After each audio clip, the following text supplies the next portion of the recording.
A woman's body has invisible boundaries that she guards more carefully than her phone password. And here's what nobody tells you. When she starts letting those walls down in specific places, she's not just being friendly, she's already emotionally invested in you. And I'm about to show you exactly where those places are and what they mean. Before you assume this is just another surface-level relationship video, let me hit you with something that changed how I understood attraction entirely. A study from the Journal of Nonverbal Behavior found that women have significantly smaller intimate zones than men, meaning we're far more selective about who enters our personal space. But here's the twist. When a woman repeatedly allows a specific person to touch certain areas of her body, her brain releases oxytocin at levels comparable to mothers bonding with their newborns. That's not an exaggeration. That's neuroscience. So what does this mean for you? It means that physical touch isn't random. Women are constantly and often subconsciously communicating their emotional state through the access they grant to their personal space, and most people are completely oblivious to these signals. I've watched countless men fumble through dating, missing the green lights flashing right in front of them. I've seen women practically screaming, "I trust you," with their body language, while the guy in question remains as clueless as a goldfish at a TED Talk. Today, I'm pulling back the curtain on something most people never consciously think about. By the end of this video, you'll understand exactly which touch zones indicate genuine emotional investment and why she's letting you in when she keeps everyone else at arm's length. But here's what makes this truly interesting. Some of these areas are so subtle, so seemingly innocent that you've probably already experienced these moments without recognizing what was actually happening. And one particular zone, which I'll reveal in the final section, is so significant that relationship psychologists consider it the ultimate indicator of emotional surrender. Let's start with something that seems completely ordinary but carries more weight than you'd ever expect. Let me explain something fascinating about human vulnerability. The inner wrist is one of the most exposed and sensitive areas on the entire body. It houses major blood vessels, nerve endings, and quite literally, your pulse. Throughout history, this area has been associated with life force itself. When a woman allows you to touch her inner wrist, or when she exposes it toward you during conversation, something significant is happening on a psychological level.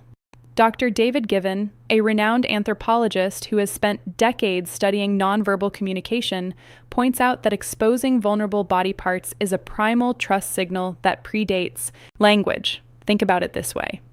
When you're around someone who makes you uncomfortable, your instincts tell you to protect your vital areas. You cross your arms, you angle your body away, you create barriers. But when genuine comfort exists, those protective mechanisms dissolve. I once observed a friend at a coffee shop with a guy she'd been dating for a few weeks. She was so animated in conversation that she kept reaching across the table, wrist exposed, occasionally even resting her hand with her palm facing upward near his coffee cup. She had no idea she was doing it, but her body knew exactly what it was communicating. Here's the thing that most people miss. The inner wrist touch isn't usually dramatic. It's subtle. Maybe she's showing you a bracelet and lets your fingers linger on her wrist. Maybe she's guiding your hand somewhere and you feel the soft inside of her forearm against your palm. These moments feel accidental. They're not. A woman who is emotionally guarded will instinctively pull away from wrist contact or avoid exposing this area entirely. But when she's already yours emotionally, she won't even flinch. She might even lean into it. The research backs this up. A study published in Emotion Journal found that touch to vulnerable body parts activated brain regions associated with trust and social bonding significantly more than touch to neutral areas. The inner wrist is ground zero for this phenomenon. But here's what gets even more interesting, and this connects to something I'll explain in the next section. The wrist is just the beginning of a roadmap that travels up the arm to an even more telling zone. This one might surprise you because it seems so casual, so everyday. But when a woman lets you touch her hair, you've crossed into territory that most people never access. Hair is deeply connected to feminine identity and vulnerability. This isn't just cultural, it's biological.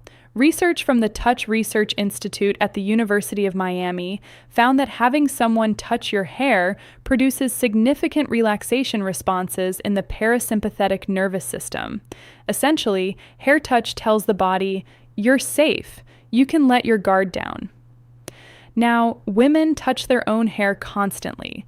That's a whole different conversation about self-soothing and flirtation signals. But allowing someone else to touch her hair, that's an entirely different level of intimacy. Let me give you a scenario. A woman is talking to a coworker she respects professionally but has zero romantic interest in. That coworker reaches over and tucks a strand of hair behind her ear. What happens? She recoils. She might laugh it off awkwardly, but internally, every alarm bell is ringing. It feels invasive, presumptuous, wrong. Now, switch that same scenario. She's sitting with a man she's been falling for over the past few months. He reaches over and does the exact same thing, tucks that strand of hair behind her ear. Her response, she melts. She might even close her eyes briefly. Her breathing changes. Same action, completely different reaction. The only variable that changed was her emotional investment. This is why hair contact is such a powerful indicator. Women are extraordinarily protective of their hair. We spend significant time and money on it. We're aware of how it looks at all times. It's wrapped up in our identity in ways that are difficult to articulate. When she doesn't just tolerate your touch to her hair, but actually welcomes it, running your fingers through it, playing with it while you're sitting close, brushing it off her face, her subconscious has already classified you as someone safe enough to access this intimate part of her. Here's an interesting data point. Evolutionary psychologists at the University of Albany found that hair quality is one of the primary health indicators humans unconsciously evaluate when assessing potential mates. By letting you touch her hair, she's essentially saying, "I trust you with something I use to signal my health and genetic fitness to the world." That's not a small thing. And speaking of not small things, the next area on this list is one that most men completely misunderstand. They assume it's purely physical, but the psychology behind it reveals something far more profound about emotional connection. The waist is where things start getting serious. From a purely anatomical standpoint, the midsection houses vital organs. It's where women carry the physical markers of femininity, the curve that distinguishes female form. Allowing someone to place their hands on your waist is essentially granting access to your center of gravity, your core, your vulnerable middle. When a woman is comfortable with your hands on her waist, she's exhibiting what psychologists call approach behavior at its highest level. She's not just tolerating your presence in her personal space. She's actively welcoming you into the zone reserved for protectors and partners. Here's something that fascinated me when I first learned it. Research on proxemics, the study of human spatial relationships, shows that the area immediately around the waist is considered the intimate zone, which typically extends only 0 to 18 in from the body. This zone is reserved exclusively for people with whom we share emotional intimacy, romantic partners, family members, and very close friends. When a woman who is not your relative allows sustained waist contact, her brain has already categorized you as someone in her inner circle. Let me paint a clearer picture here. Have you ever noticed how women react when an unwanted hand finds its way to their waist at a crowded bar or party? The response is immediate. She twists away, she creates distance, she might even physically remove the hand. The discomfort is visceral, but with someone she's emotionally invested in, the waist touch becomes an anchor. She might even lean back into it, using your hand as a point of connection while she continues whatever she was doing. She's not pulling away because she doesn't want to. Her body is seeking more contact, not less. I remember talking to a relationship therapist who shared something brilliant. She said, "The waist is where we hold ourselves together, literally and figuratively. When a woman lets you hold her there, she's showing you that she's willing to let you be part of what holds her together."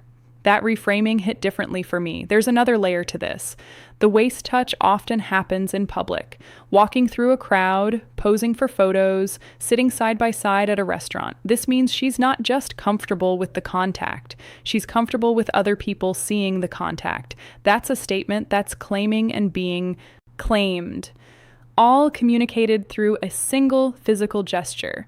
But if you think the waist is significant, wait until we talk about the next area, because this one requires a level of trust that most relationships never achieve. And yet, it's often overlooked as just another casual touch. The lower back is in many ways the final frontier of trust. Let me explain why. Humans are designed to protect their backs. From an evolutionary perspective, we're vulnerable from behind. We can't see threats approaching from that direction. Our spines are exposed.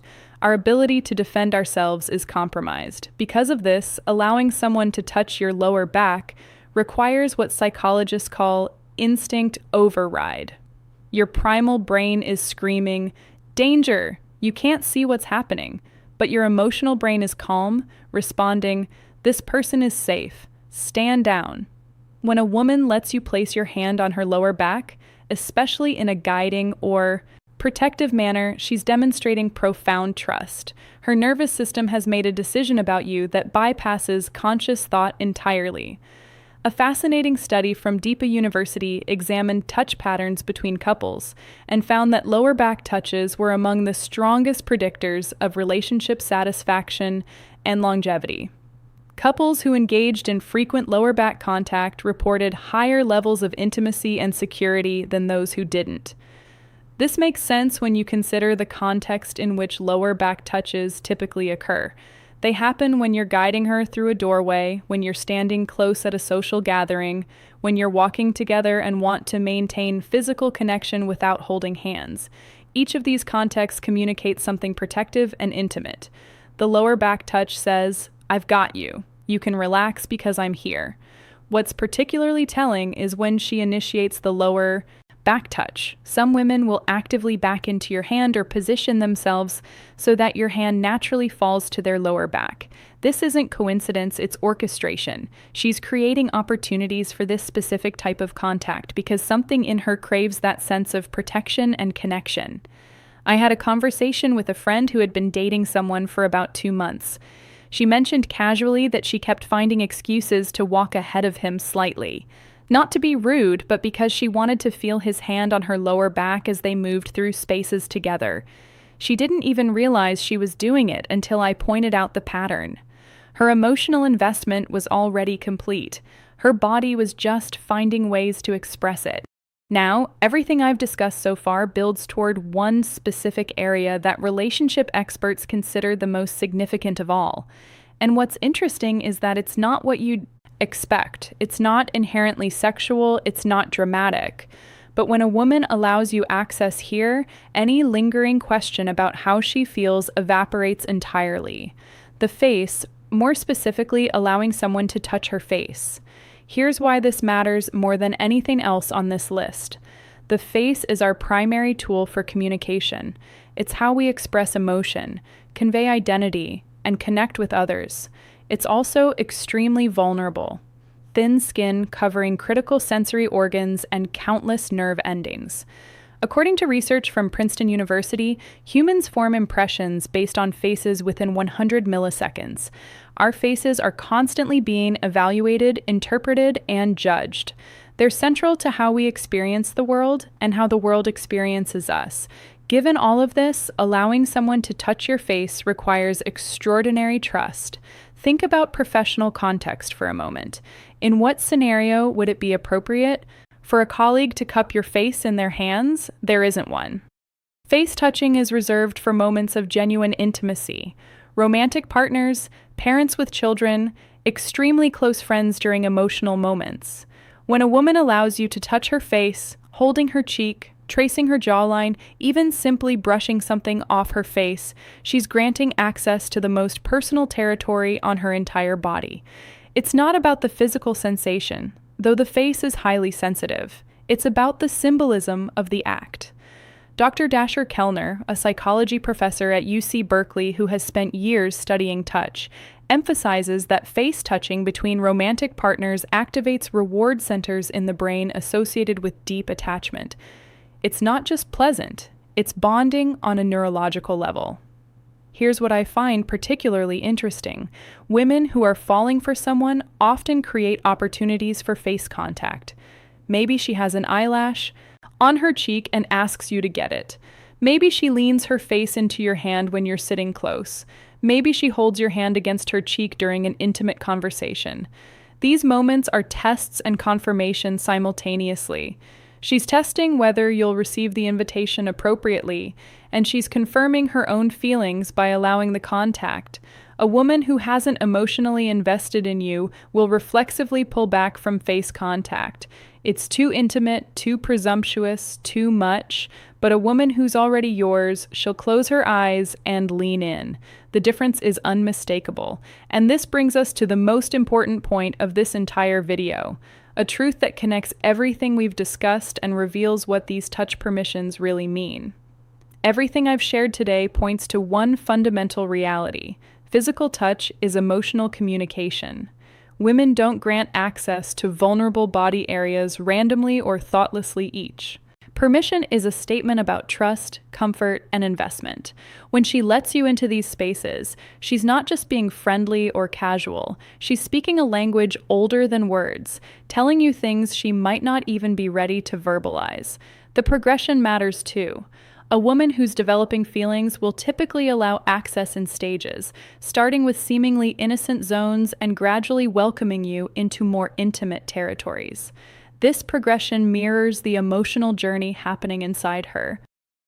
Understanding these signals isn't about manipulation or strategy. It's about awareness. It's about recognizing when someone is offering you trust and responding in a way that honors that vulnerability. Because here's the truth nobody talks about. Women are constantly communicating their feelings through physical boundaries. Men who learn to read these signals accurately find themselves in relationships that feel effortless because they're responding to invitations rather than forcing connections that don't exist. The body doesn't lie. And when she lets you touch these places without hesitation, without pulling away, without any trace of discomfort, her heart has already made its choice. Now you just need to be paying enough attention to notice. Now that you understand what her boundary permissions actually mean, I need you to do something. Think about the woman in your life right now. Whether you're dating someone, interested in someone, or simply curious about where you stand, run through these touch zones in your mind. Which ones does she welcome? Which ones does she avoid? Your answer tells you everything you need to know about her emotional state. But here's what's equally important, and this is something most people never consider. The signals don't just flow one direction. She's also reading your touch patterns, your comfort levels, your willingness to enter her space appropriately. If you want to understand those signals, the ones she's actively sending your way, you need to watch the video appearing on your screen right now. It's called When She Touches This, It's Not an Accident. It's a clear sign, and it reveals the specific places women touch men when they've already made a decision about them. This isn't optional viewing. This is the second half of the equation you just learned, because knowing what her permissions mean is only useful if you can also recognize when she's initiating contact herself. That video is waiting for you. Click it now before the algorithm buries it somewhere.